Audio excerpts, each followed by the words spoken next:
Bom, antigamente era só gente da esquerda que era atacado aí com as denúncias. Agora, bastou, né, uma ala, um setor aí oriundo do PSDB, anunciar aí a possibilidade de uma aliança com o Lula, que já começaram os ataques. Eu vou passar para a Andréa para comentar aí as denúncias que agora estão atingindo diretamente ninguém, nada mais, nada menos do que o picolé de chuchu, o ex-governador Geraldo Alckmin. Com você, Andréa.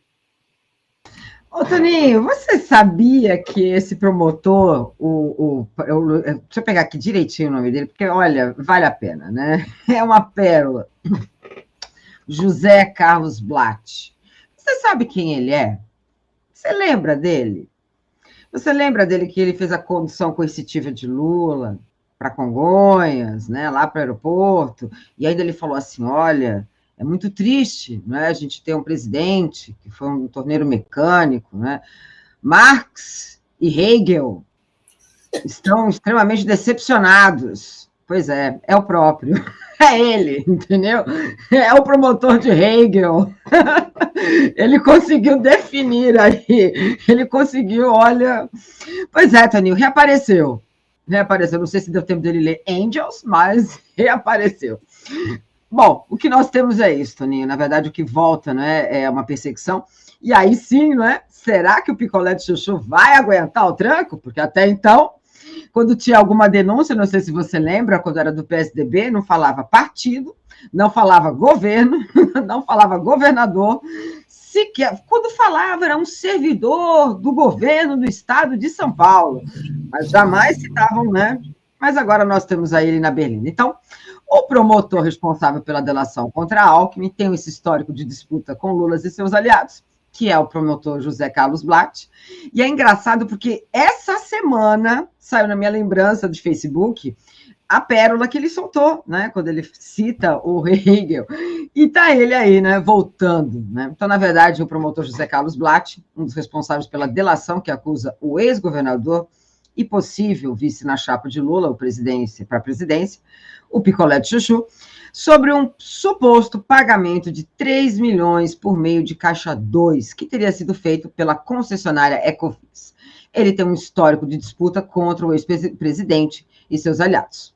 Quando? Em 2016, quando o Blatt pediu a prisão preventiva de Lula em uma denúncia sobre o caso de um triplex no Guarujá, encerrado em janeiro deste ano, pela 12ª Vara, né, da Federal de Brasília, quando a denúncia já era investigada pela Lava Jato de Curitiba. A Justiça de São Paulo, então, remeteu o caso para o gabinete do ex-juiz, que juiz? Sérgio Moro.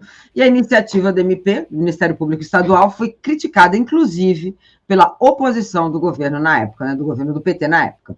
O processo que culminou com a prisão de Lula, né, por decisão do Moro, foi anulado pelo STF, lembrando, né, que é bem importante lembrar isso. A petição era assinada por Blá e Fernando Henrique Araújo e Cássio Conselheiro. Conforme lembra a revista Veja, em 2010, esse promotor também havia denunciado o ex-tesoureiro do PT, João Vacari Neto, e outras 5 pessoas envolvidas no caso do Bancopo. Bom, Toninho, a denúncia contra o Lula, né? 6 anos depois, ele volta, então, né?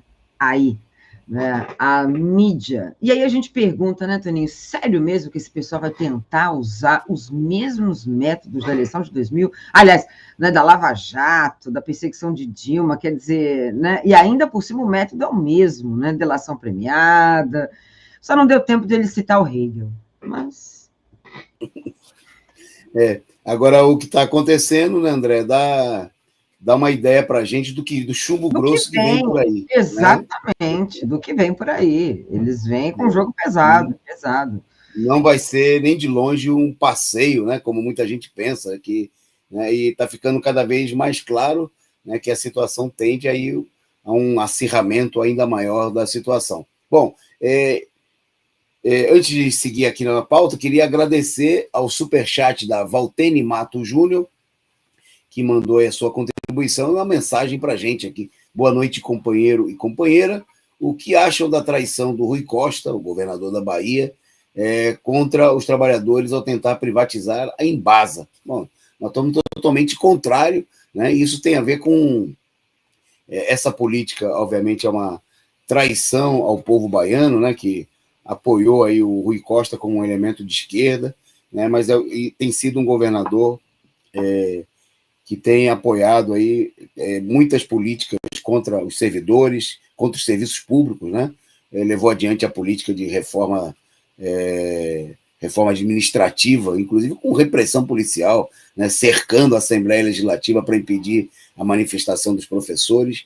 Bom, e tem um conjunto de medidas, né, nesse momento, inclusive, tem luta dos professores na Bahia também, né, em função da luta pela reposição dos 33,24%, né, e enfrentando... Bom, e o Rui Costa tem sido um governo tão direitista que o PT na Bahia vem se mostrando favorável a um acordo para apoiar um candidato da direita, né, um candidato do partido do Kassab, né, e se quer lançar candidatura própria, né, em torno dessa política de alianças que nós aqui, evidentemente, apesar de apoiarmos o Lula, a gente não concorda.